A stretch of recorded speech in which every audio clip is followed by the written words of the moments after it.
J. Cole's intended final project, The Fall Off, to Brent Fiayaz's third studio album, Icon. The past few weeks in the music industry has been some of the most eventful in recent history. And that's exactly why we're jumping straight into what's new in the world of music. I'm Kyla Jones, joined by my fellow specialists, Mitchell Brown, Yannick, Habiyaremye, and Chantelle Harris. And first, we have to talk about The Fall Off. J. Cole sold 280,000 units first week to secure his 7th straight #1 debut on the Billboard 200, becoming the 6th rapper in history to achieve his feat behind Drake, Future, Eminem, Kanye West, and Jay-Z. Starting with Mitchell, with this being J. Cole's potential last project, what does The Fall Off do to cement J. Cole's legacy as one of the most prominent rappers of all time? Yeah, I think Cole definitely had a lot to prove with this album, considering everything with the beef. The Fall Off has been talked about since 2018, so there was a lot going on.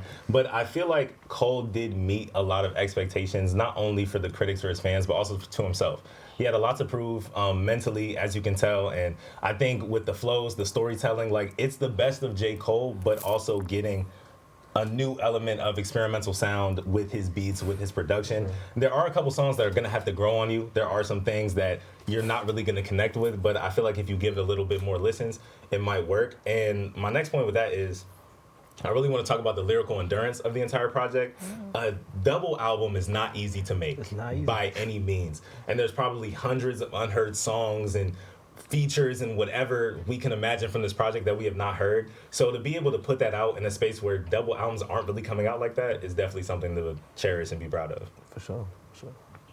Up next, Don Toliver delivered the strongest debut week of his career after his first new album, Octane, debuted as #1 on the Billboard and sold 186,000 units first week.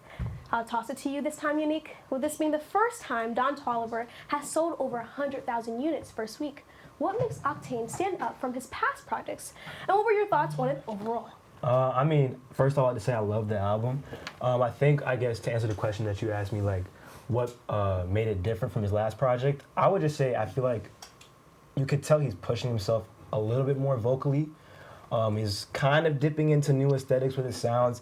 It's still very much the futuristic dystopian synth, all that, but I'd say it was a little more grand. His vocal performance, as I said before, was a little stronger. He was definitely hitting higher notes, lower notes, changing the range a little bit. And I'll also say he tapped into some different fan bases with the features a little bit. Me personally, I really love the Saw Baby feature. I thought that was awesome to just see Saw Baby on a Don Toliver album. I'm just a big fan of him. But yeah, I just think he did a good job of slowly but surely expanding his world and stuff, for sure. I think I'm working through the album right now, and speaking of features, I was very happy that he has Yeet on there, because personally Yeet is a favorite of mine, and I think he fits perfectly into Don's universe. And like you were saying, him playing with vocality and everything and tonality, I really do love that about Don, how he hits different riffs. I'm sorry, the biscuit loose. He ate that. So I'm definitely excited to finish up the album, because that's my type of melodic melody. I like that kind of vibe. And definitely building off of what y'all said too. He's a world builder. He's still experimenting the vocality and the range. Kind of very interesting to see where he's gonna go with Hearthstone Psycho into Octane. What's next? What's the potential of where he could go as an artist and continue building his sound and what he's trying to do? And that's the aesthetic he's trying to build. It's very raw, it's very intense. The production in every album he has is always amazing. The beats are always good. It's always something new for somebody to listen to, and just excited where he goes from here. But for right now, he's gonna celebrate Octane, and it's definitely a win for him. For sure. Lastly, Brent Fiayaz came out of nowhere with his first full-length project in 3 years, Icon, that released on February 13th and has received plenty of praise in a short amount of time. Chantelle, in comparison to Brent Fiayaz's last album, Wasteland, how do you feel Icon stacks up? So, I would like to say that I heard the discourse on the internet regarding this new album, and a lot of people are saying, oh, Brent is in his Loverboy era. He's not toxic no more. But with Wasteland, the first track on there was Villain's Theme, and that was his response to the audience members thinking that he was toxic. His argument was, I'm human. I am a lover boy, and I can also be toxic at the same time. That is the way of life. And so, I don't know if y'all have noticed, but with Wasteland, all of the title tracks, like all of the tracks were in capital letters. Yeah. So with this one, Icon, all of it in lowercase.